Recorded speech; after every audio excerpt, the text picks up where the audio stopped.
Tamam, hər vaxtınız xeyir olsun xanımlarımız. Baxın, bizə Fendi'nin təkrar olaq rəngləri gəlib. Bir dənə zəhmət olmaz, bunlar real bir təklifləri göstəririk. Və bax, gör nə qədər rənglərini gətirmişəm. Təzə modellərdir hamısı da. Qəşəng modellərdir. Bax, bu ağı da gəldi, təkrar. İki versiyadır, böyük balaca. İndi çox xanımlar deyir ki, valla biri böyükdür, biri balaca. Çox cüzi fərq var da. Fərqi çox deyil.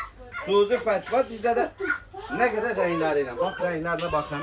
Realını. Bax, biz real göstəririk ki, bax, belə bir modellərimiz gündəlik qutarır gəlir. Qutarır gətirir. Yəni bizdə mal qutarmır.